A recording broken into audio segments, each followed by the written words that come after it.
ਉਪਦੇਸ਼ ਸ੍ਰੀ ਮੁਖਵਾਕ ਦੇ ਵਿੱਚ ਗੁਰੂ ਮਹਾਰਾਜ ਨੇ ਬਾਣੀਆਂ, 3 ਬਾਣੀਆਂ ਦੇ ਆਪਾਂ ਕਥਾ ਹੁਣ ਤੱਕ ਸ਼ਰਵਣ ਕਰ ਚੁੱਕੇ ਹਾਂ। ਚੌਥੀ ਬਾਣੀ ਜੋ ਹਰ ਰੋਜ਼ ਆਪਣੇ ਨਿਤਨੇਮ ਦੇ ਵਿੱਚ ਪੜ੍ਹਦੇ ਹਾਂ। ਪਹਿਲੀ ਬਾਣੀ ਜਪਜੀ ਸਾਹਿਬ ਜੋ ਬ੍ਰਹਮ ਗਿਆਨ ਦੀ ਦਾਤ ਵਾਸਤੇ। ਦੂਸਰੀ ਬਾਣੀ ਵਿੱਚ ਪਰਮੇਸ਼ਰ ਨੂੰ ਨਮਸਕਾਰਾਂ ਕੀਤੀਆਂ ਨੇ, ਤਟਸਥੀ ਲੱਖਣ ਨੇ, ਜਾਪ ਸਾਹਿਬ ਹੈ। ਤੀਸਰੀ ਬਾਣੀ ਹੈ ਸਵਈਏ, ਬੈਰਾਗ ਦਾ ਉਪਦੇਸ਼ ਦਿੰਦੇ ਨੇ। ਚੌਥੀ ਬਾਣੀ ਹੈ ਰੱਖਿਆ ਵਾਸਤੇ, ਚੌਪਈ ਸਾਹਿਬ। ਮਹਾਰਾਜ ਕਿਰਪਾ ਕਰ ਰਹੇ ਨੇ 10ਵੇਂ ਪਾਤਸ਼ਾਹ। ਇੱਕ ਓੰਕਾਰ ਸ੍ਰੀ ਵਾਹਿਗੁਰੂ ਜੀ ਕੀ ਫਤਿਹ ਪਾਤਸ਼ਾਹੀ 10ਵੀਂ। ਪਹਿਲਾਂ ਇਹ ਬਚਨ ਆਉਂਦਾ ਹੈ 10ਵੇਂ ਗ੍ਰੰਥ ਦੇ 1386 ਅੰਗ ਦੇ ਉੱਤੇ ਚੌਪਈ ਸਾਹਿਬ ਦਾ ਪਾਠ। ਕਦੋਂ ਲਿਖਿਆ? 405 ਚਰਿੱਤਰ ਲਿਖ ਕੇ ਅਖੀਰ ਤੇ ਜਾ ਕੇ ਚੌਪਈ ਸਾਹਿਬ ਦਾ ਪਾਠ ਆਉਂਦਾ ਹੈ। ਫਿਰ ਸ਼ੁਰੂ ਇੱਥੋਂ ਹੁੰਦਾ ਕਿ ਬਹੁਰ ਅਸਰ ਕਾ ਕਾਟ ਮਾਥਾ। ਇੱਥੋਂ ਇਹ ਪੌੜੀਆਂ ਪ੍ਰਾਰੰਭ ਹੁੰਦੀਆਂ ਨੇ। ਪਰ ਜਿੱਥੋਂ ਆਪ ਜੀ ਨੇ ਇਹ ਬਚਨ ਲਿਖੇ ਨੇ ਕਿ ਇੱਕ ਓੰਕਾਰ ਸ੍ਰੀ ਵਾਹਿਗੁਰੂ ਜੀ ਕੀ ਫਤਿਹ ਪਾਤਸ਼ਾਹੀ 10ਵੀਂ ਚੌਪਈ, ਇੱਥੋਂ ਸ਼ੁਰੂ ਹੁੰਦਾ ਪੁਨ ਰਾਛਸ ਕਾ ਕਾਟਾ ਸੀਸਾ ਸ੍ਰੀ ਸਕੇਤ ਜਗਤ ਕੇ ਈਸਾ। ਅੱਗੇ ਜਾ ਕੇ ਫਿਰ ਬਚਨ ਕਰਨਗੇ ਕਬਿਓ ਬਾਚ ਬੇਨਤੀ ਚੌਪਈ। ਉੱਥੇ ਫਿਰ ਇਹੀ ਮੰਗਲ ਲਾਉਣਾ ਉੱਤੇ ਕਿ ਹਮਰੀ ਕਰੋ ਹਾਥ ਦਰ ਅੱਛਾ, ਉੱਥੋਂ ਪ੍ਰਾਰੰਭ ਕਰਦੇ। ਇਸ ਤਰ੍ਹਾਂ ਸਤਿਗੁਰੂ ਮਹਾਰਾਜ ਸੱਚੇ ਪਾਤਸ਼ਾਹ ਨੇ ਚੌਪਈ ਸਾਹਿਬ ਜੋ ਬਾਣੀ ਹੈ ਗੁਰੂ ਗੋਬਿੰਦ ਸਿੰਘ ਸਾਹਿਬ ਮਹਾਰਾਜ ਨੇ। ਸੋ ਊਨੇ ਤਹਿਸੀਲ ਦੇ ਇੱਕ ਪਿੰਡ ਹੈ, ਹੁਣ ਤਾਂ ਸਾਰੇ ਪਾਸੇ ਮਸ਼ਹੂਰ ਹੈ, ਬਿਧੌਰ ਸਾਹਿਬ। ਸਤਲੁਜ ਦਰਿਆ ਦੇ ਕਿਨਾਰੇ ਤੇ ਇਹ ਬਾਣੀ ਮਹਾਰਾਜ ਨੇ ਉਚਾਰਨਾ ਕੀਤੀ ਹੈ। ਕਿਉਂਕਿ ਕਲਗੀਧਰ ਮਹਾਰਾਜ ਬਿਧੌਰ ਦੇ ਰਾਜੇ ਦਾ ਪ੍ਰੇਮ ਵੇਖ ਕੇ ਇੱਥੇ ਕਈ ਮਹੀਨੇ ਬਿਰਾਜਮਾਨ ਹੋਏ ਸੀ। ਤੇ ਇਸ ਚੌਪਈ ਸਾਹਿਬ ਦਾ ਪਾਠ ਮਹਾਰਾਜ ਨੇ ਉੱਥੇ ਜਾ ਕਰਕੇ ਉਚਾਰਨ ਕੀਤਾ ਹੈ। 376 ਅੰਕ ਤੋਂ ਅੱਗੇ ਚੌਪਈ ਸਾਹਿਬ 1386 ਅੰਕ ਤੇ ਜਦੋਂ ਆਰੰਭ ਕੀਤੀ ਮਹਾਰਾਜ ਨੇ, ਜਦੋਂ ਮਹਾਕਾਲ ਨੇ ਸਵਾਸ ਵੀਰ ਦੇ ਰਾਖਸ਼ ਨੂੰ ਮਾਰ ਦਿੱਤਾ ਤੇ ਦੇਵਤਿਆਂ ਨੇ ਪ੍ਰਭੂ ਨੂੰ ਆ ਕੇ ਵਧਾਈ ਦਿੱਤੀ, ਉਹ ਸਾਰਾ ਪ੍ਰਸੰਗ ਇਸ ਵਿੱਚ ਵਰਣਨ ਕੀਤਾ। ਤਾਂ ਹੁਣ ਬਿਧੌਰ ਸਾਹਿਬ ਜੋ ਸਥਾਨ ਹੈ ਉੱਥੇ ਸਤਿਗੁਰੂ ਮਹਾਰਾਜ ਰਹੇ ਬਹੁਤ ਸਮਾਂ ਰਹਿ ਕੇ 13 ਕੁ ਮਹੀਨੇ ਦੇ ਕਰੀਬ ਵੀ ਕਈਆਂ ਦਾ ਖਿਆਲ ਹੈ। ਉੱਥੇ ਰਹਿ ਕੇ ਚੌਪਈ ਸਾਹਿਬ ਦਾ ਪਾਠ ਉਚਾਰਨ ਕੀਤਾ। ਆਮ ਮਹਾਂਪੁਰਸ਼ਾਂ ਤੋਂ ਇਹ ਵੀ ਬਚਨ ਸੁਣਿਆ ਸੀ ਕਿ ਮਹਾਰਾਜ ਸੱਚੇ ਪਾਤਸ਼ਾਹ ਸਤਲੁਜ ਦੇ ਇੱਧਰਲੇ ਪਾਸੇ ਬਿਧੌਰ ਸਾਹਿਬ ਵਾਲੇ ਗੁਰਦੁਆਰੇ ਸਥਾਨ ਤੇ ਸਜੇ ਹੋਏ ਸਨ। ਸਾਹਮਣੇ ਇੱਕ ਹਰਨੀ ਪਾਣੀ ਪੀਣ ਵਾਸਤੇ ਜਦੋਂ ਆਈ, ਜਦੋਂ ਉਹਨਾਂ ਨੇ ਮੂੰਹ ਪਾਇਆ, ਉਹਨੇ ਜੀਭ ਬਾਹਰ ਕੱਢੀ, ਇੱਕ ਮੱਛੀ ਨੇ ਉਹਦੀ ਜੀਭ ਪਕੜ ਲਈ। ਉਹਨੇ ਦਰਦ ਦੀ ਮਾਰੀ ਨੇ ਜ਼ੋਰ ਨਾਲ ਮੂੰਹ ਘੁੱਟਿਆ ਤਾਂ ਮੱਛੀ ਵਿੱਚੇ ਦਬ ਗਈ। ਮੱਛੀ ਨੂੰ ਖਾਣ ਵਾਸਤੇ ਉੱਤੋਂ ਇੱਕ ਇੱਲ ਨੇ ਬੜੇ ਜ਼ੋਰ ਦੀ ਡਾਈ ਮਾਰੀ ਥੱਲੇ ਨੂੰ। ਜਦੋਂ ਹਰਨੀ ਨੇ ਆਪਣੇ ਉਤਾਂਹ ਨੂੰ ਸਿੰਗ ਚੱਕੇ ਤਾਂ ਇੱਲ ਸਿੰਗਾਂ 'ਚ ਆ ਕੇ ਫਸ ਕੇ ਮਰ ਗਈ, ਪੇਟ ਵਿੱਚ ਸਿੰਗ ਵੜ ਗਏ। ਇੱਧਰੋਂ ਜਿਹੜਾ ਸ਼ਿਕਾਰੀ ਹਰਨੀ ਦੀ ਭਾਲ ਵਿੱਚ ਸੀ, ਉਸ ਨੇ ਆ ਕਰਕੇ ਜਦੋਂ ਤੀਰ ਚਲਾਇਆ ਹਰਨੀ ਦੇ ਵੱਜਿਆ। ਹਰਨੀ ਦੇ ਪੇਟ ਵਿੱਚ ਬੱਚਾ ਸੀ, ਉਹਦੇ ਵੀ ਵੱਜਿਆ, ਉਹ ਵੀ ਸਮਾਪਤ ਹੋ ਗਏ। ਤਾਂ ਇੱਧਰੋਂ ਥੱਲਿਓਂ ਸੱਪ ਨਿਕਲ ਆਇਆ। ਉਹਨੇ ਸ਼ਿਕਾਰੀ ਦੇ ਜਦੋਂ ਜਾ ਕਰਕੇ ਡੰਗ ਮਾਰਿਆ ਤਾਂ ਉਹਦੇ ਹੱਥ ਵਿੱਚ ਜਿਹੜੀ ਤਲਵਾਰ ਫਿਰ ਪਕੜੀ ਹੋਈ ਸੀ, ਤੀਰ ਮਾਰ ਕੇ ਫਿਰ ਤਲਵਾਰ ਮਾਰਨਾ ਚਾਹੁੰਦਾ ਸੀ। ਤਲਵਾਰ ਹੱਥ 'ਚੋਂ ਡਿੱਗਣ ਤੇ ਸੱਪ ਦੇ ਗਲ ਤੇ ਵੱਜੀ, ਸੱਪ ਵੀ ਮਰ ਗਿਆ। ਇਹ ਇਕੱਠੀਆਂ ਮੌਤਾਂ ਦੇਖ ਕੇ ਕਾਲ ਚੱਕਰ ਨੂੰ ਦੇਖਦਿਆਂ ਹੋਇਆਂ ਇਹ ਬਚਨ ਵੀ ਕਹੇ ਸੀ ਮਹਾਰਾਜ ਨੇ। ਸੋ ਕਿ ਜੋ ਅਕਾਲ ਪੁਰਖ ਨੇ ਭਈ ਇਹ ਚੱਕਰ ਬਣਾਇਆ ਹੈ ਕਾਲ ਦਾ, ਪਰਮਾਤਮਾ ਦੇ ਹੁਕਮ ਦੇ ਮੁਤਾਬਕ ਹੈ। ਜਲ ਕਹਾਂ ਥਲ ਕਹਾਂ ਗगन के गौन कहाँ काल के बनाए सब काल ही चबाएंगे। ਇਹ ਬਚਨ ਮਹਾਰਾਜ ਨੇ ਉਸ ਸਥਾਨ ਦੇ ਉੱਤੇ ਉਚਾਰਨ ਕੀਤਾ ਔਰ ਨਾਲ ਨਾਲ ਅਕਾਲ ਪੁਰਖ ਤੋਂ ਆਪਣੀ ਰੱਖਿਆ ਵੀ ਮੰਗੀ। ਸੋ 405 ਜਿਹੜੇ ਚਰਿੱਤਰ ਲਿਖੇ ਨੇ ਉਹਨਾਂ ਦਾ ਮਤਲਬ ਸੀ ਖਾਲਸੇ ਨੂੰ ਸਾਵਧਾਨ ਕਰਨਾ। ਮੇਰਾ ਖਾਲਸਾ ਸਾਵਧਾਨ ਰਹੇ, ਸੰਸਾਰ ਦੇ ਵਿੱਚ ਇਸ ਨੇ ਵਿਚਰਨਾ ਹੈ। ਪਰ ਆਰੰਭ ਕਰਦੇ ਨੇ ਇੱਕ जो परमेश्वर है, ओंकार जो सारिਆਂ ਦਾ प्रकाशक है, श्री जो श्रोमणी है, श्री जो लक्ष्मी है, इसका जो पति है वो कौन है? वाहे। आश्चर्य गो अज्ञान का हनेरा मेट के रूह प्रकाश कर दिंदा है, ਉਹਦਾ नाम है वाहेगुरु। वाहेगुरु जी की फतेह। वाहेगुरु की सदा ही फतेह है, क्योंकि बाकी सारे हार सकते हैं, पर परमेश्वर बारे नहीं कदे सुनिया कि हारदा है। वो नहीं हारदा, वाहेगुरु की कदे हार नहीं, सदा जित है। पातशाही 10वीं, जिस तरह महल्ले लिखे ने, इस तरह महल्ले का अर्थ ही इत्थे लिख दिता है। आप बराबरता नहीं की, पहले पातशाह दूसरे पातशाह, सो महल्ला पहला महल्ला दूजा, उसे महाराज ने इत्थे लिख दिता है पातशाही 10वीं चौपई। चौपई का मतलब है 4 पौड़ियाँ। ये 4 पौड़ियाँ ते ही चौपई उचारण की महाराज ने। सो सारे नालों पहला जिवें वो जंग होया, सवास वीर ज राक्षस नूं मारिया सी जदों, तां उदों दा वर्णन लिखण तो बाद अगे जाके फिर बेनतियां करनगे अकाल पुरख दे चरणां च। कौन राक्षस का काटा सीसा, श्री असकेत जगत के ईसा। श्री असकेत जगत के मालक ने फिर जदों सवास वीर राक्षस का सिर कट दिता। भाई कान सिंह जी लिखते हैं महान कोश दे विच चौपई साहब बारे कि एक खास बाणी है जिसकी रचना चौपई छंद विच होण तो ये संग्या पई दी। तो महाराज सच्चे पातशाह जी ने जो यह प्रसंग लिखिया वो कि सतयुग विच राजा सत्यसंध अते दीर्घ दाड़ दानव का युद्ध होया। फिर कहते ने दोहां दे घोर शस्त्र प्रहार तो जो अगन की लाट निकली, उस विचों दुल्ह देई नाम की इस्त्री प्रगट हो। दुल्ह देई नूं मन भाउंदा पति कोई ना मिले, इस पर उसने वड्डा कठिन तप करके दुर्गा देवी नूं प्रसन्न किया। देवी ने रीझ के उसनूं वर दिता कि तैनूं अकाल वरेगा, क्योंकि दुल्हा देई की इच्छा सी मैनूं अकाल वरे। रात नूं सुपने विच अकाल ने दुल्हा देई नूं आख्या कि जे तू सवास बीरज दानव नूं जंग विच मारेंगी तद मेरी अर्धांगनी हो सकेगी। इस पर दुल्हा देई ने सवास बीरज नाल घोर जंग कीता। सो जदों चिर तक लड़ाई हुंदी गई, बहुत ज़्यादा थक गई, तदों सहायता लई महाकाल का ध्यान किया।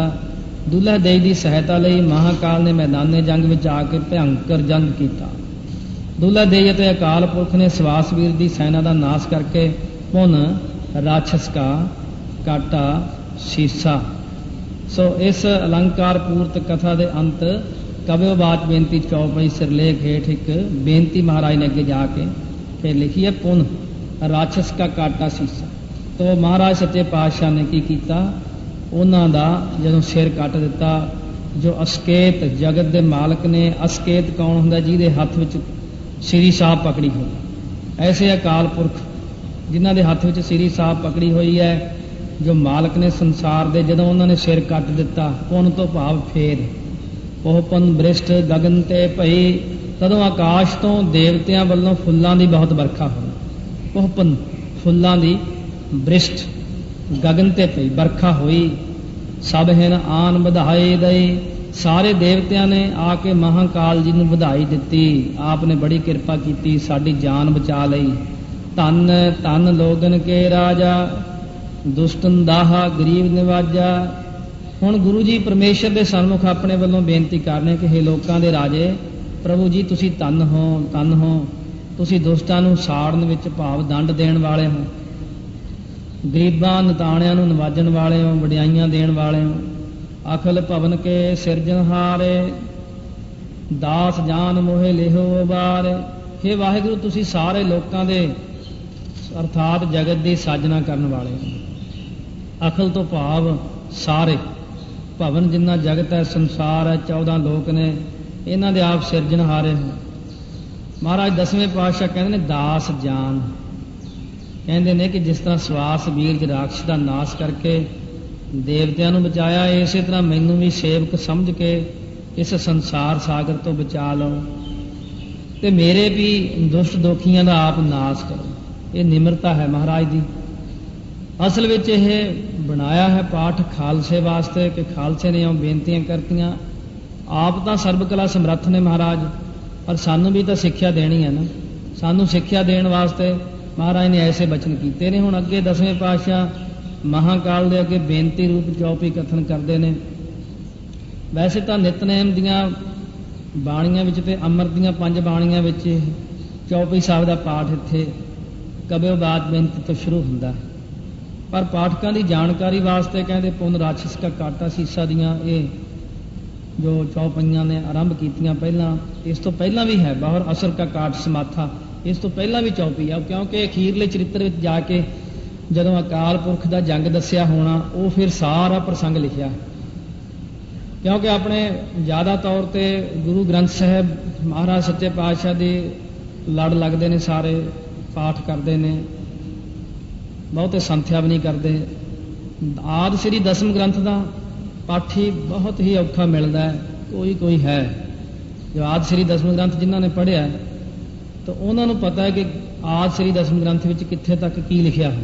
ਜਦੋਂ ਤੱਕ ਨਹੀਂ ਜਾਣਕਾਰੀ ਉਦੋਂ ਤੱਕ ਅਸੀਂ ਬਹੁਤ ਸਾਰੀਆਂ ਗੱਲਾਂ ਤੇ ਉਲਝੇਵੇਂ ਵਿੱਚ ਵੀ ਪੈ ਸਕਦੇ। ਹੁਣ ਅੱਗੇ ਮਹਾਰਾਜ ਪ੍ਰਾਰੰਭ ਕਰਦੇ ਨੇ ਕਬਿਓ ਬਾਚ ਬੇਨਤੀ ਚੌਪਈ। ਗੁਰੂ ਗੋਬਿੰਦ ਸਿੰਘ ਸਾਹਿਬ ਮਹਾਰਾਜ ਆਪਣੇ ਆਪ ਨੂੰ ਕਵੀ ਵਰਣਨ ਕਰਦੇ ਨੇ ਤੇ ਪਰਮੇਸ਼ਰ ਅੱਗੇ ਬੇਨਤੀ ਕਰਦੇ ਨੇ। ਇਹ ਨਿਮਰਤਾ ਹੈ ਉਹਨਾਂ ਦੀ। ਜਿਵੇਂ ਗੁਰੂ ਨਾਨਕ ਦੇਵ ਜੀ ਨੇ ਕਈ ਥਾਂ ਲਿਖਿਆ ਹੁਣ ਢਾਡੀ ਬੇਕਾਰ ਕਾਰੈ ਲਾਇਆ।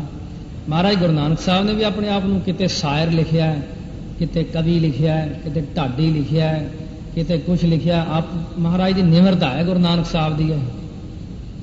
ਫਿਰ ਇਹ ਵੀ ਲਿਖਿਆ ਕਿ ਜੈਸੀ ਮੈਂ ਆਵਾ ਖਸਮ ਕੀ ਬਾਣੀ ਤੈਸੜਾ ਕਰੀ ਗਿਆਨ ਵੇਲਾ ਲੋ। ਇਹ ਨਿਮਰਤਾ ਦੇ ਬਚਨ ਨੇ। ਅਮਰੀ ਕਰੋ ਹਾਥ ਦੈ ਰੱਛਾ। ਇਹ ਮਹਾਕਾਲ ਹੈ ਪ੍ਰਮਾਤਮਾ ਜੀ, ਆਪਣਾ ਮਿਹਰ ਭਰਿਆ ਹੱਥ ਰੱਖ ਕੇ ਮੇਰੀ ਰੱਖਿਆ ਕਰੋ ਜੀ। ਅਮਰੀ ਸਾਡੀ ਸਾਰਿਆਂ ਦੀ ਰੱਖਿਆ ਕਰੋ ਜੀ। ਖਾਲਸੇ ਪੰਥ ਦੀ ਰੱਖਿਆ ਕਰੋ, ਸਹਾਇਤਾ ਕਰੋ। ਪੂਰਨ ਹੋਏ ਚਿੱਤ ਕੀ ਇੱਛਾ, ਤਾਂ ਕਿ ਮੇਰੇ ਜਿਹੜੀ ਚਿੱਤ ਦੀ ਇੱਛਾ ਹੈ ਉਹ ਪੂਰਨ ਹੋ ਸਕੇ। ਸਾਡੀ ਕਿਰਪਾ ਰੂਪੀ ਹੱਥ ਦੇ ਕੇ ਆਪ ਰੱਖਿਆ ਕਰੋ। ਮੇਰੇ ਚਿੱਤ ਦੀ ਜਿਹੜੀ ਇੱਛਾ ਹੈ ਉਹ ਪੂਰੀ ਹੋ ਸਕੇ। ਤਾਂ ਕਿਹੜੀ ਇੱਛਾ ਹੈ ਤੁਹਾਡੇ ਚਿੱਤ ਦੀ? ਤਬ ਚਰਨਨ ਮਨ ਰਹਾ ਹਮਾਰਾ। ਤੁਹਾਡੇ ਚਰਨਾਂ 'ਚ ਹੀ ਸਾਡਾ ਮਨ ਜੁੜਿਆ ਰਹੇ। ਇਹੀ ਇੱਛਾ ਕਰਦੇ ਹਾਂ, ਕਿਉਂਕਿ ਚੁਭੀ ਰਹੀ ਸੁਰਤ ਪ੍ਰਭ ਚਰਨਨ ਮਹਿ। ਮਹਾਰਾਜ ਨੇ ਤਾਂ ਆਪ ਬਚਨ ਕੀਤੇ ਨੇ, ਸਾਡੀ ਸੁਰਤੀ ਤਾਂ ਉੱਥੇ ਜੁੜੀ ਹੋਈ ਸੀ। ਸਾਨੂੰ ਤਾਂ ਵਾਹਿਗੁਰੂ ਦੇ ਹੁਕਮ ਦੇ ਮੁਤਾਬਕ ਹੀ ਸੰਸਾਰ ਵਿੱਚ ਆਉਣਾ ਪਿਆ। ਇਸ ਕਰਕੇ ਤੁਹਾਡੇ ਚਰਨਾਂ 'ਚ ਸਾਡਾ ਮਨ ਜੁੜਿਆ ਰਹੇ। ਆਪਣਾ ਜਾਨ ਕਰੋ ਪ੍ਰਤਪਾਰਾ। ਆਪਣਾ ਦਾਸ ਜਾਣ ਕੇ, ਆਪਣਾ ਜਾਨ ਇਹ ਵਿਸ਼ੇਸ਼ ਅੱਖਰ ਹੈ। ਆਪਣਾ ਜਾਣ ਕੇ ਸਾਡੀ ਆਪ ਪਾਲਣਾ ਕਰੋ। ਇੱਕ ਤਾਂ ਹੁੰਦੇ ਨੇ ਬਗਾਨੇ ਜਾਣ ਕੇ ਪਾਲਣਾ ਕਰਨੀ। ਮਹਾਰਾਜ ਜੀ ਆਪਣੇ ਦਾਸ ਜਾਣ ਕੇ ਸਾਡੀ ਪਾਲਣਾ ਕਰੋ। ਅਸੀਂ ਤੁਹਾਡੇ ਬੱਚੇ ਹਾਂ। ਕਈ ਤਾਂ ਤੁਹਾਨੂੰ ਮੰਨਦੇ ਹੀ ਨਹੀਂ, ਉਹ ਕਹਿੰਦੇ ਮੈਂ ਆਪਣੇ ਆਪ ਹੀ ਸਾਰਾ ਕੁਝ ਕਰ ਲੂੰਗਾ।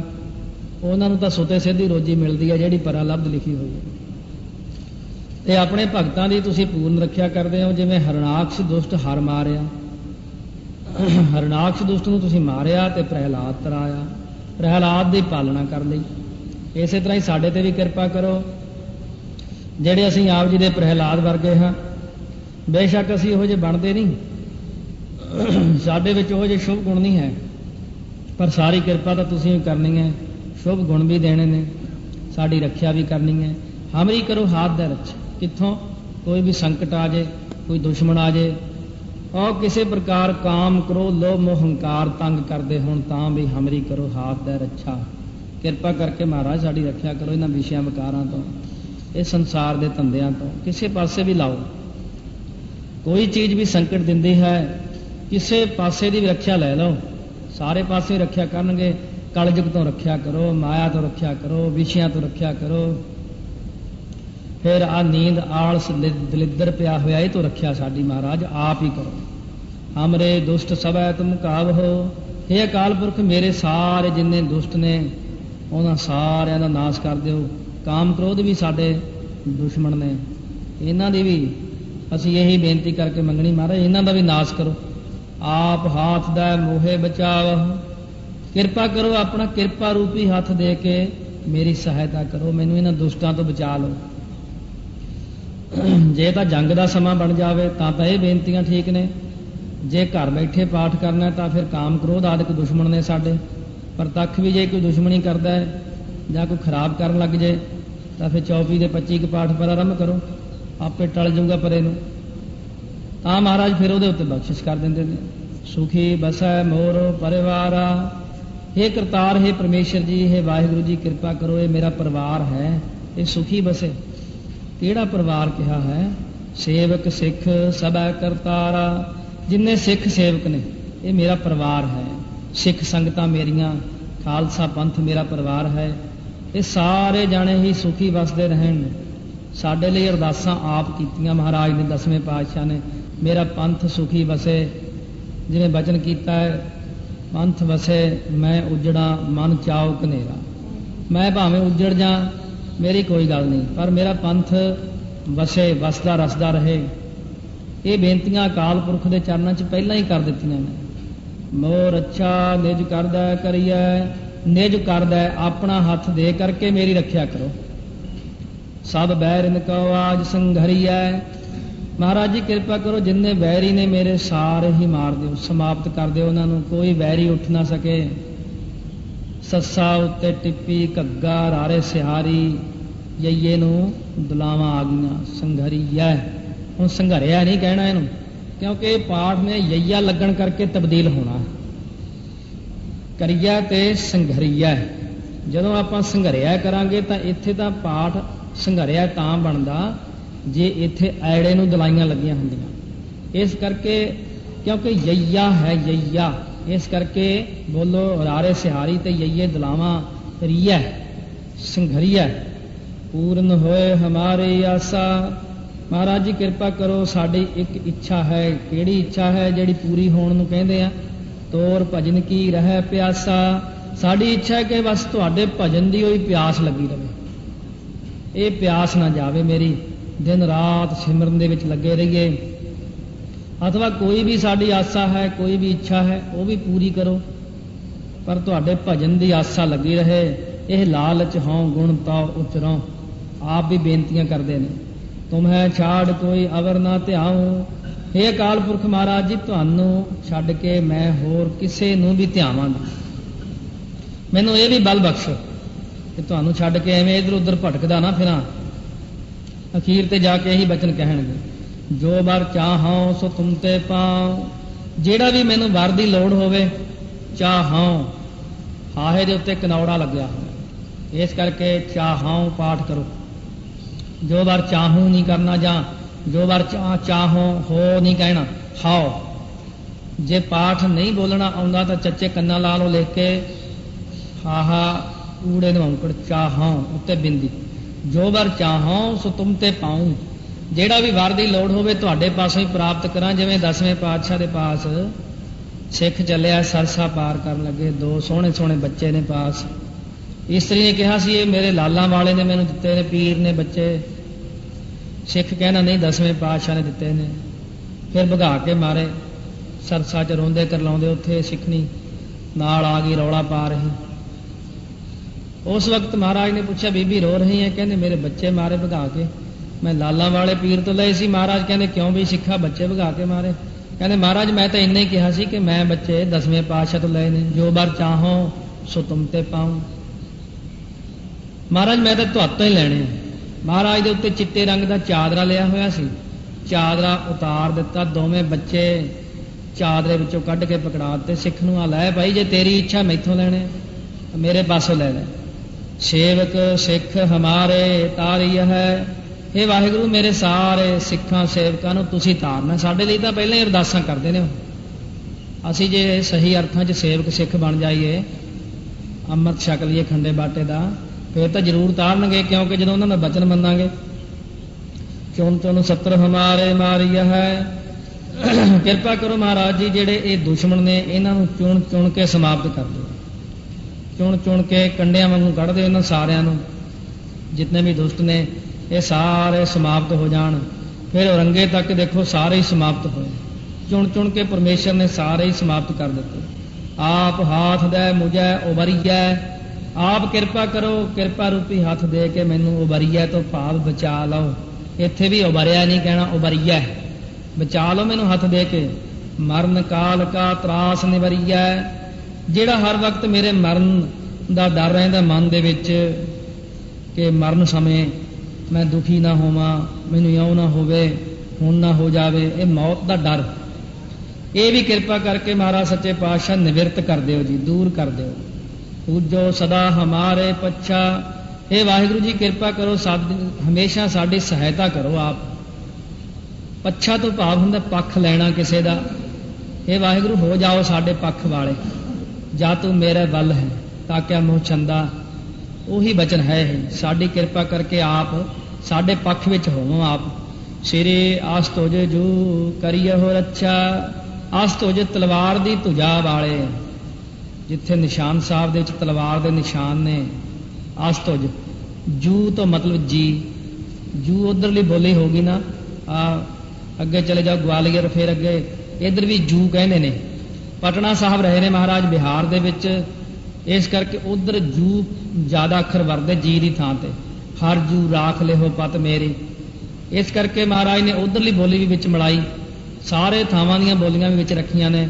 ਹਰ ਜੂ ਸ੍ਰੀ ਅਸਤੁਜ ਜੂ ਕਰਿਓ ਰੱਛਾ, ਇਹ ਪਰਮੇਸ਼ਰ ਜੀ ਆਪ ਕਿਰਪਾ ਕਰੋ, ਇਹ ਤਲਵਾਰ ਦੀ ਧੁਜਾ ਵਾਲੇ ਪ੍ਰਭੂ ਸਾਡੀ ਜ਼ਰੂਰ ਰੱਖਿਆ ਕਰੋ ਆਪ। ਰਾਖ ਲਿਓ ਮੋਹਿ ਰਾਖਨ ਹਾਰੇ, ਇਹ ਰੱਖਣ ਵਾਲੇ ਵਾਹਿਗੁਰੂ ਮੈਨੂੰ ਰੱਖ ਲਓ ਜੀ, ਕਿਰਪਾ ਕਰਕੇ ਮੈਨੂੰ ਬਚਾ ਲਓ। ਸਾਹਿਬ ਸੰਤ ਸਹਾਏ ਪਿਆਰੇ, ਇਹ ਪਿਆਰੇ ਸਾਹਿਬ ਤੂੰ ਸੰਤਾਂ ਦੀ ਸਹਾਇਤਾ ਕਰਨ ਵਾਲਾ ਹੈ, ਸੰਤਾਂ ਦਾ ਮਾਲਕ ਹੈ, ਪਿਆਰਿਆਂ ਦੀ ਸਹਾਇਤਾ ਕਰਨ ਵਾਲਾ ਹੈ। ਦੀਨ ਬੰਧ ਦੁਸ਼ਟਨ ਕੇ ਹੰਤਾ, ਇਹ ਦੀਨਾਂ ਦੁਖੀਆਂ ਦੇ ਸਹਾਇਕ ਵਾਹਿਗੁਰੂ ਤੂੰ ਦੁਸ਼ਟਾਂ ਦਾ ਨਾਸ਼ ਕਰਨ ਵਾਲਾ ਹੈ। ਤੁਮਹੋ ਪੁਰੀ ਚਤੁਰਦਸ ਕੰਤਾ, ਤੁਮਹੋ ਪੁਰੀ ਚਤੁਰਦਸ, 4 ਤੇ 10 14 ਪੁਰੀਆਂ ਵਾਲਾ ਕੰਤਾ ਮਾਲਕ, ਤੁਸੀਂ 14 ਪੁਰੀਆਂ ਦੇ ਮਾਲਕ ਹੋ ਜੀ, ਸਾਰੀ ਸ੍ਰਿਸ਼ਟੀ ਦੇ ਆਪ ਮਾਲਕ ਹੋ ਜੀ। ਕਾਲ ਪਾਏ ਬ੍ਰਹਮਾ ਬਪਤਰਾ, ਕਾਲ ਕੌਣ ਹੈ? ਵਾਹਿਗੁਰੂ। ਵਾਹਿਗੁਰੂ ਅਕਾਲ ਪੁਰਖ ਦੀ ਆਗਿਆ ਨੂੰ ਪਾ ਕੇ ਬ੍ਰਹਮਾ ਨੇ ਸਰੀਰ ਧਾਰਿਆ। ਕਾਲ ਪਾਏ ਸ਼ਿਵਜੂ ਅਵਤਰਾ, ਤੇ ਅਕਾਲ ਪੁਰਖ ਦੀ ਆਗਿਆ ਨੂੰ ਪਾ ਕੇ ਸ਼ਿਵ ਜੀ ਹੋਇਆ, ਪਰਮਾਤਮਾ ਦੇ ਹੁਕਮ ਵਿੱਚ ਹੀ ਹੋਏ ਸਾਰੇ। ਕਾਲ ਪਾਏ ਕਰ ਵਿਸ਼ਨ ਪ੍ਰਕਾਸ਼ਾ, ਵਾਹਿਗੁਰੂ ਦੀ ਆਗਿਆ ਅਨੁਸਾਰ ਹੀ ਵਿਸ਼ਨੂੰ ਨੇ ਪ੍ਰਕਾਸ਼ ਲਿਆ, ਭਾਵ ਜਨਮ ਲਿਆ। ਸਕਲ ਕਾਲ ਕਾ ਕੀਆ ਤਮਾਸ਼ਾ, ਇਹ ਸਾਰਾ ਤਮਾਸ਼ਾ ਰਚਨਾ ਕਿਹਦਾ ਕੀਤਾ ਹੋਇਆ? ਸਕਲ ਕਾਲ ਕਾ, ਸਾਰਾ ਤਮਾਸ਼ਾ, सकल तमाशा किया काल का, काल की ने वाहिगुरु का किया हुआ तमाशा है सारा है, आज जितना संसार है। जवन काल जोगी शिव कीयो, जिस परमात्मा ने वाहिगुरु ने शिव जी नूं जोगी कीता। वेद राज ब्रह्मा जो थीयो, जिस अकाल पुरख तो ब्रह्मा ने वेदां दा भेद प्राप्त किया। ब्रह्मा नूं वेदां दा ज्ञान कित्थों होया? वेदां दा भेद कित्थों मिलिया? अकाल पुरख तो। ਪਹਿਲਾਂ 4 ਮਹਾਵਾਕ ਉਚਾਰਨ ਕੀਤੇ, ਫਿਰ ਉਹਨਾਂ 4 ਮਹਾਵਾਕਾਂ ਤੋਂ 4 ਵੇਦਾਂ ਦੀ ਰਚਨਾ ਹੋਈ। ਇਸ ਤਰ੍ਹਾਂ ਇੱਥੇ ਵੀ ਵੇਦ ਰਾਜ ਬ੍ਰਹਮਾ ਜੂ ਅੱਖਰ ਆਇਆ, ਮਹਾਰਾਜ ਨੇ ਜੀ ਦੀ ਥਾਂ ਜੂ ਨੂੰ ਵਰਤਿਆ। ਬ੍ਰਹਮਾ ਨੂੰ ਇਹ ਸਾਰਾ ਪ੍ਰਕਾਸ਼ ਪਰਮਾਤਮਾ ਨੇ ਕੀਤਾ। ਜਵਨ ਕਾਲ ਸਭ ਲੋਕ ਸਵਾਰਾ, ਜਿਸ ਅਕਾਲ ਪੁਰਖ ਨੇ ਸਾਰਾ ਸੰਸਾਰ ਸਵਾਰਨਾ ਕੀਤਾ ਹੈ, ਸਾਜਣਾ ਕੀਤਾ ਹੈ। ਨਮਸਕਾਰ ਹੈ ਤਾਹੇ ਹਮਾਰਾ, ਉਸ ਅਕਾਲ ਪੁਰਖ ਨੂੰ ਮੈਂ ਨਮਸਕਾਰ ਕਰਦਾ, ਮੱਥਾ ਟੇਕਦਾ ਬਾਰ-ਬਾਰ। ਨਮਸਤਵੰ ਅਕਾਲੇ ਨਮਸਤਵੰ ਕਿਰਪਾਲੇ।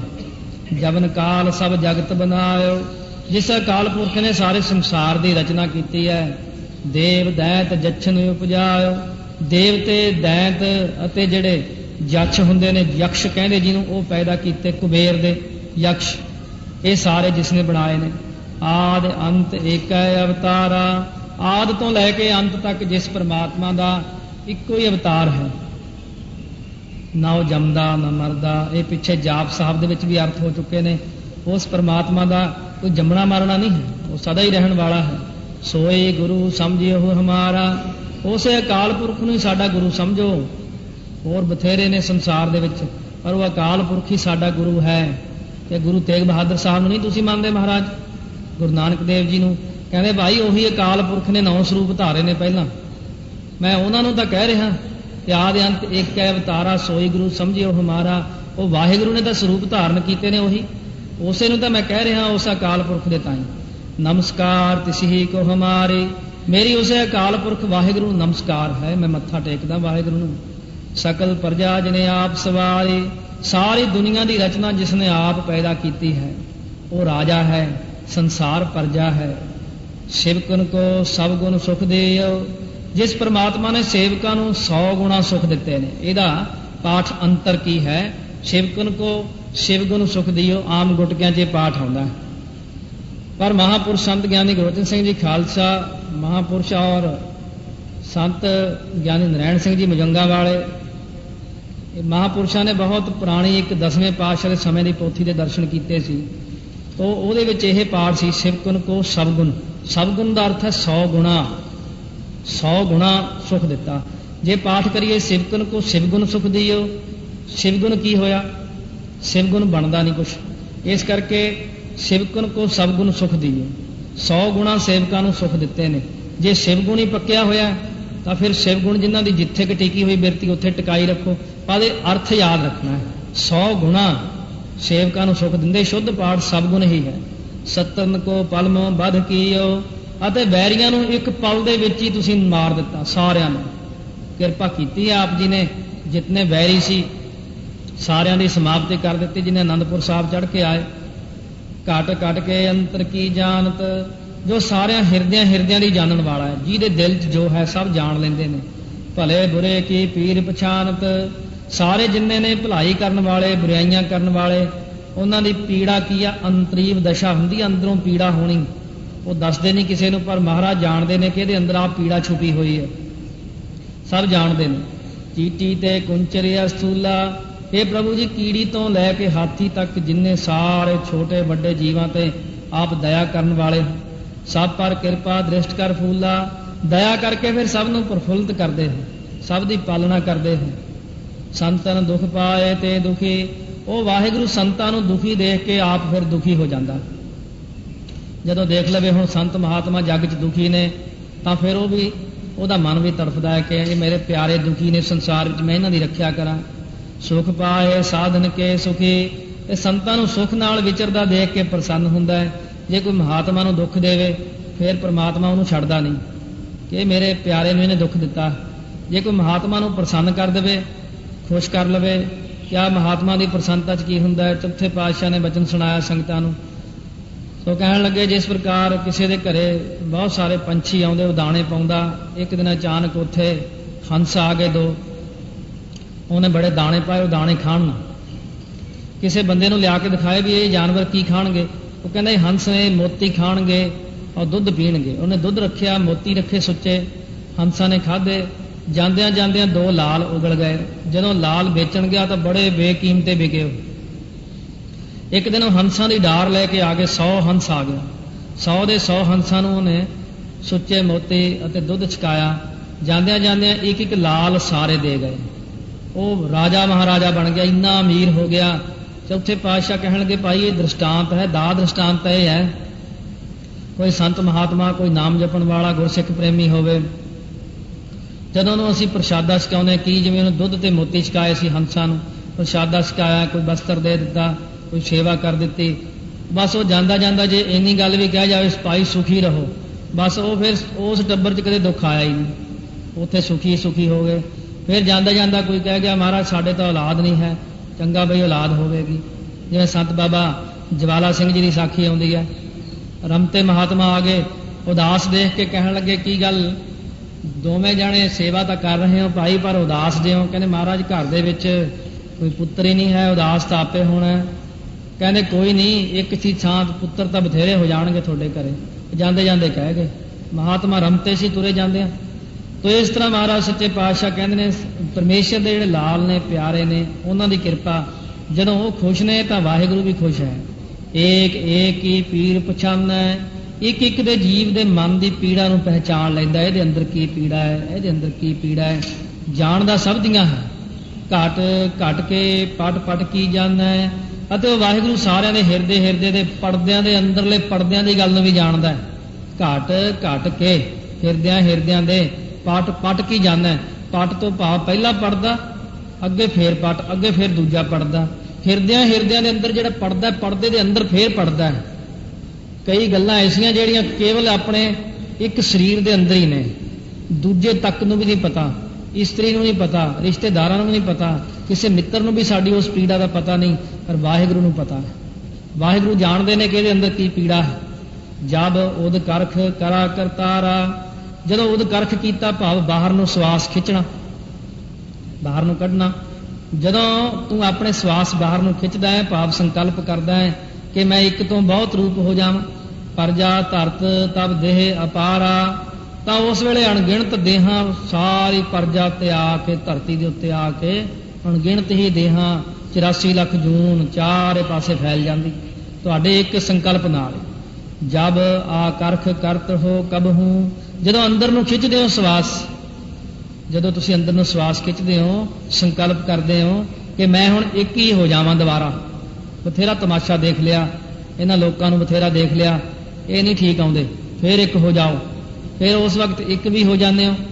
ਤੁਮ ਮੈਂ ਮਿਲਤ ਦੇਹ ਧਰ ਸਭ ਹੂੰ, ਤਾਂ ਸਾਰੀਆਂ ਦੇਹਾਂ ਫਿਰ ਤੁਹਾਡੇ ਵਿੱਚ ਦੁਬਾਰਾ ਮਿਲ ਜਾਂਦੀਆਂ। ਜੇਤੇ ਬਦਨ ਸ੍ਰਿਸ਼ਟ ਸਭ ਧਾਰ ਹੈ, ਸਾਰੀ ਸ੍ਰਿਸ਼ਟੀ ਨੇ ਜਿਤਨੇ ਵੀ ਮੂੰਹ ਸਰੀਰ ਧਾਰਨ ਕੀਤੇ ਹੋਏ ਨੇ, ਆਪ ਆਪਣੀ ਬੂਝ ਉਚਾਰ ਹੈ। ਇਹ ਵਾਹਿਗੁਰੂ ਉਹ ਸਾਰੇ ਆਪੋ ਆਪਣੀ ਸਮਝ ਅਨੁਸਾਰ ਤੇਰੀ ਸਿਫਤ ਕਰਦੇ ਨੇ। ਕੋਈ ਕਿਸੇ ਤਰ੍ਹਾਂ ਦੀ ਸਿਫਤ ਕਰੀ ਜਾਂਦਾ ਹੈ, ਕੋਈ ਕਿਸੇ ਤਰ੍ਹਾਂ ਦੀ ਕਰੀ ਜਾਂਦਾ ਹੈ, ਆਪੋ ਆਪਣੀ ਬੁੱਧੀ ਦੇ ਮੁਤਾਬਕ ਹੈ। ਤੁਮ ਸਭ ਹੀ ਤੇ ਰਹਿਤ ਨਿਰਾਲਮ, ਪਰ ਆਪ ਜੀ ਸਾਰੀ ਰਚਨਾ ਤੋਂ ਨਿਰਲੇਪ ਰਹਿੰਦੇ ਹੋ, ਪਾਸੇ ਹੋ। ਜਾਣਤ ਵੇਦ ਭੇਦ ਯਾਰ ਆਲਮ, ਗੁੱਝੇ ਰਾਜ ਨੂੰ, ਗੁੱਝੇ ਭੇਦ ਨੂੰ ਵੇਦ ਅਤੇ ਆਲਮ ਵਿਦਵਾਨ ਪੁਰਖ ਹੀ ਜਾਣਦੇ ਨੇ ਕਿ ਕੀ ਆਪ ਜਾਣਦੇ ਹੋ। ਇਸ ਦੇ ਤਾਂ ਹੀ ਇਸ ਗੁੱਝੇ ਭੇਦ ਨੂੰ ਕੋਈ ਜਿਹੜੇ ਪੁਰਸ਼ ਨੇ ਨਾ ਪਹੁੰਚੇ ਹੋਏ ਬ੍ਰਹਮ ਗਿਆਨੀ, ਉਹਨਾਂ ਨੂੰ ਹੀ ਆਪ ਜਣਾਉਂਦੇ ਹੋ।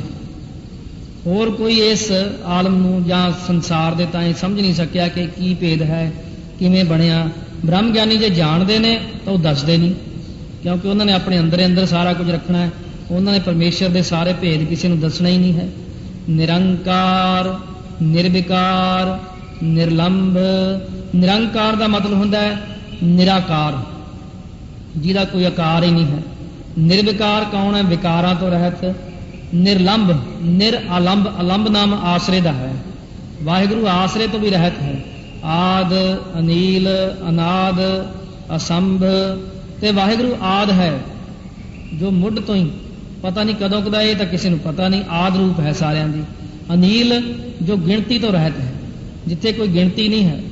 ਅਨਾਦ, ਜਿਹਦਾ ਕੋਈ ਮੁੱਢ ਵੀ ਨਹੀਂ, ਇਹ ਵੀ ਨਹੀਂ ਪਤਾ ਉਹਦਾ ਮੁੱਢ ਕਦੋਂ ਹੈ, ਕਿਵੇਂ ਹੈ। ਅਸੰਭ। ਅਤੇ ਅਸੰਭ ਕੀ ਹੁੰਦਾ ਹੈ? ਜਿਵੇਂ ਜਾਪ ਸਾਹਿਬ 'ਚ ਵੀ ਆਇਆ ਸੀ, ਅਸੰਭ, ਆੜਾ ਮੁਕਤਾ ਪਾਸੇ ਕਰਦੇ ਤਾਂ ਸੰਭ ਨਾਮ ਜਨਮ ਦਾ ਹੈ। ਤੇ ਤੁਸੀਂ ਜਨਮ ਤੋਂ ਵੀ ਰਹਿਤ ਹੋ, ਤੁਹਾਡਾ ਕੋਈ ਜਨਮ ਨਹੀਂ ਹੈ, ਕਦੋਂ ਜਨਮ ਹੋਇਆ। ਤਾ ਕਾ ਮੂੜ ਉਚਾਰਤ ਭੇਦਾ।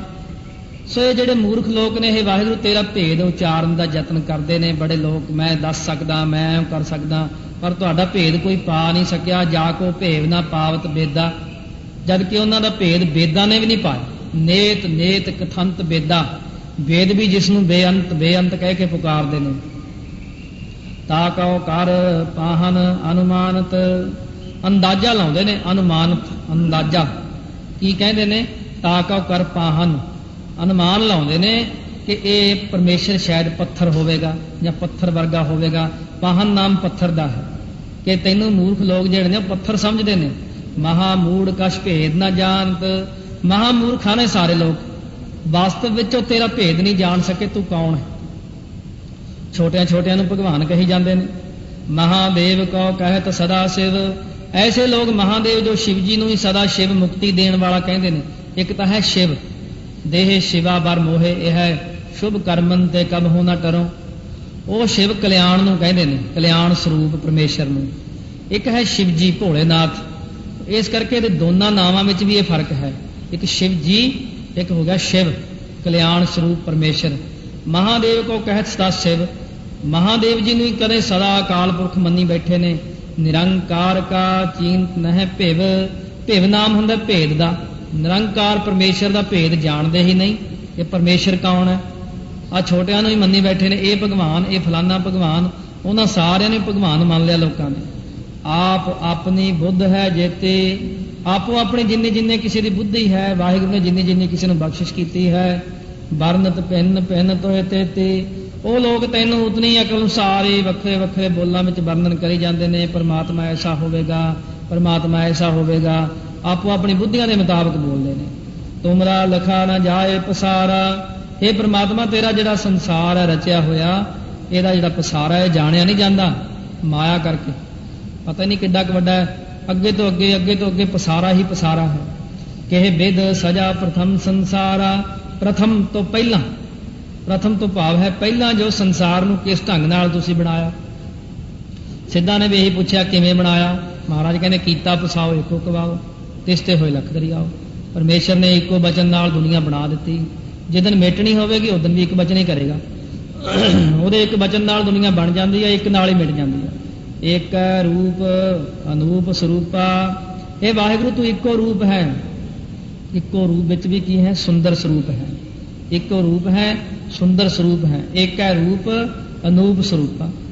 रंग भयो राव कहीं भूपा, किते तू आप कंगाल बनया बैठा रंग भयो, किते राजा बनया बैठा है, किते भूपा वड्डा राजा बनया बैठा। छोटे रजवाड़े होंदे ने, एक वड्डे राजे। सारिਆਂ ਵਿੱਚ बैठा तू आप ही है। अंडज जेरज सेतज कीनी, अंडज जो आंडिया तो पैदा होने वाले जीव होंदे ने, जेरज जो झिल्ली आदक तो पैदा होंदे जेर तो, फिर सेतज पसीने ਜਾਂ ਭਾਪ पसीने तो पैदा होने वाले जीव, ਤੇ ਜਿਵੇਂ ਉੱਲੀ ਆਦਕ ਲੱਗ ਜਾਂਦੀ ਹੈ, ਇਹ ਵੀ ਜੀਵ ਨੇ।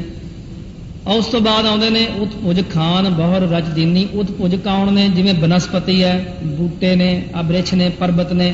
हे ਵਾਹਿਗੁਰੂ ਤੂੰ ਅੰਡਜ ਜੇਰਜ ਸੇਤਜ ਆਦਿ ਚਾਰ ਖਾਣੀਆਂ ਦੀ ਰਚਨਾ ਕੀਤੀ ਹੈ। ਜਿਵੇਂ ਅੰਡਿਆਂ ਵਿੱਚੋਂ ਜੀਵ ਪੈਦਾ ਹੁੰਦੇ ਨੇ, ਇਸੇ ਤਰ੍ਹਾਂ ਹੀ ਹੋਰ ਸਾਰੀਆਂ ਚੀਜ਼ਾਂ ਚੋਂ ਜਿਵੇਂ ਪੈਦਾ ਹੁੰਦੇ ਨੇ ਜੇਰ ਆਦਿਕ ਤੋਂ ਫਿਰ ਮੁੜ ਕੇ ਤੋਂ ਹੋ ਗਏ, ਫਿਰ ਧਰਤੀ ਚੋਂ ਪੈਦਾ ਹੋ ਗਏ। ਇਹ ਵੀ ਸਭ ਤੁਹਾਡੀਆਂ ਬਣਾਈਆਂ ਹੋਈਆਂ ਰਚਨਾਵਾਂ ਨੇ। कहूँ फूल राजा हवै बैठा, हे करतार जी किते तुसी प्रसन्न चित्त हो के बड़े बड़े राजे बने बैठे हो। कहूँ सिमट भयो संकरे कैठा, किते तां तुसी कमल फूल दे उपर फुल सुशोभित हो के ब्रह्मा रूप हो के बैठे हो। कहूँ फूल राजा हवै बैठा, ਇਹਦਾ दूसरा अर्थ है किते तां राजे बन के बैठे हो। कहूँ फूल, फिर फुल का अर्थ लाया कमल का फुल, कमल के फुल के उत्ते तुसी बन के बैठे हो ब्रह्मा रूप। कहूँ सिमट भयो संकरे कैठा, ते किते तू संकोच करके रचना नूं समेट के इकट्ठा होया होया है, शिवजी रूप होया बैठा, कोई रचना ही नहीं। एक बार पार्वती कहन लगे महाराज तुसी तां बस बैल की सवारी करते हो, जिथे देखा दरख्त उहदे थल्ले आसन ला लैंदे हो, कोई अपना मकान भी होना चाहिए। शिवजी महाराज कहन लगे अपना मकान की लोड़ नहीं है, आपां ही चंगे हैं। नहीं जी जरूर आपां नूं मकान बनाउणा चाहिए। चलो ठीक है तुहाडी गल मान लैंदे आ। विश्वकर्मा नूं सद्दिया, बना बई। विश्वकर्मा पार्वती कहंदी मकान बनाउणा है। विश्वकर्मा कहण लगा महाराज किवें बनावां? कहने अगे अगे तुरिया जा, पिछे पिछे बनदा आऊगा। विश्वकर्मा अगे अगे तुरिया गया, सोने की कंध निकलण लग पई, दूजा तीजा, जो तीन कंधां कढ लियां पिछे मुड़ के देखिया, कहा सी भी पिछे ना देखी, जब देखिया तो खड़ गया काम। फिर धक्क के कहने तीन कंधां जोड़ दित्तियां आपस च, ये बन गई तकाउणी लंका। फिर कहती मैं प्रशादा भी छकाउणा जी। किस दे ताईं प्रशादा छकाउणा? कहते प्रशादा छकाउणा ब्राह्मण दे ताईं। कहते लोड़ नहीं है, बस ठीक है ऐं ही छका दे, समुंदर च प्रशादा पा दे, आपे मछलियां खा लैण। नहीं मैं ब्राह्मणा नूं छकाउणा है प्रशादा। कहण लगे चंगा तेरी मर्जी है। ब्राह्मण भालदे और रावण मिल गया। रावण लियांदा, बैठ जा बई छक लै। रज के प्रशादा छकिया। हाँ बई दक्षिणा। कहने महाराज थोड़ी लंका बड़ी वधिया, यही दे दिओ। चल बई पार्वती चक अपना चिमटा चली गया। आपां अगे तैनूं मैं कहा सी अपने कर्मां च नहीं है, आपां तां बाहर ही ठीक है, कैलाश पर्वत ही चंगा अपने वास्ते। इस करके महाराज ने इत्थे बचन लिखिया कहूँ सिमट भयो संकरे कैठा।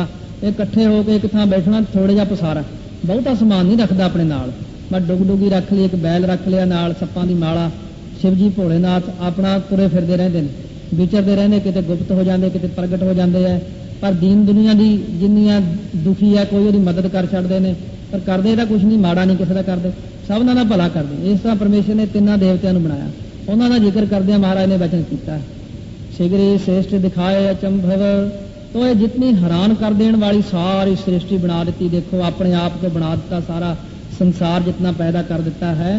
दोनों ही पाठ आउंदे ने, सिगरी भी आउंदा, सगरी भी आउंदा। सगरी का अर्थ भी सारे है, सिगरी का अर्थ भी सारे ही है। तो इस करके जिथे भी जिवें लिखिया सिगरी भी ठीक है, सगरी भी ठीक है, दोवें ही पाठ मंजूर हो गए। तो सारी जितनी सृष्टि है बनाई हुई तुहाडी, कहते आद जुगाद स्वरूप स्वयंभव। जुगां तो शुरू तो ही अपने आप तो पैदा होया होया स्वरूप है वाहिगुरू, अपने आप तो आपे ही पैदा होया होया, दूसरा कोई वाहिगुरू नूं पैदा करने वाला नहीं। आब रक्षा मेरी तुम करो। हे महाराज जी हुण तुसीं किरपा करो, दुष्टां तो मेरी आप रक्षा करो।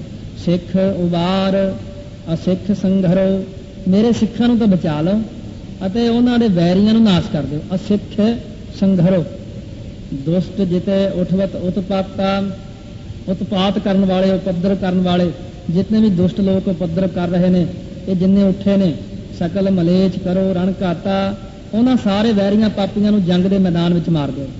ਇਹ ਮਿਹਰ ਕਰ ਦਿਓ ਜੇ ਅਸੀਂ ਜੰਗ ਕਰਨ ਜਾਈਏ ਸਾਰਿਆਂ ਦੀ ਸਮਾਪਤੀ ਤੁਸੀਂ ਕਰ ਦੇਣੀ ਹੈ। ਇਸ ਪ੍ਰਕਾਰ 20 ਪੌੜੀਆਂ ਤੱਕ ਆਪਾਂ ਚੌਪਈ ਸਾਹਿਬ ਦਾ ਪਾਠ ਸ਼ਰਵਣ ਕੀਤਾ। ਮਹਾਰਾਜ ਕੱਲ ਨੂੰ ਕਿਰਪਾ ਕਰਨਗੇ, ਅੱਗੇ ਫਿਰ ਜਿਵੇਂ ਬਖਸ਼ਿਸ਼ ਹੋਵੇਗੀ ਸ਼ਰਵਣ ਕਰਾਂਗੇ। ਸਤਿਗੁਰੂ ਦੀ ਬਖਸ਼ਿਸ਼ ਪ੍ਰਾਪਤ ਹੋਈ ਹੈ। ਚੌਪਈ ਸਾਹਿਬ ਦਾ ਪਾਠ ਰੱਖਿਆ ਵਾਸਤੇ ਕੋਈ ਵਿਘਨ ਪਵੇ ਕਿਸੇ ਵੀ ਕਾਰਜ ਲਈ, ਅੱਗੇ ਚੱਲ ਕੇ ਹਲੇ ਘਰੇਲੂ ਕਾਰਜਾਂ ਲਈ ਵੀ ਬਚਨ ਕਰਨਗੇ। ਸੇਵਕ ਸਿੱਖ ਸਦਾ ਕਰਤਾਰਾ ਸੁਖੀ ਵਸੈ ਮੋਰੇ ਪਰਿਵਾਰਾ ਵੀ ਬਚਨ ਕੀਤਾ। ਘਰੇਲੂ ਲੋੜ ਪੈ ਜਾਵੇ ਹੋਰ ਕਿਤਨੇ ਹੀ ਵਾਰ ਅੱਗੇ ਜਾ ਕੇ ਬਖਸ਼ਿਸ਼ ਕਰਨਗੇ। ਕੱਲ ਨੂੰ ਸ਼ਰਵਣ ਕਰਾਂਗੇ तो जितना सुने हृदय च वसाइए, इस करके लोग सुखी और लोग सुहेले हो जाइए। वाहिगुरू जी का खालसा।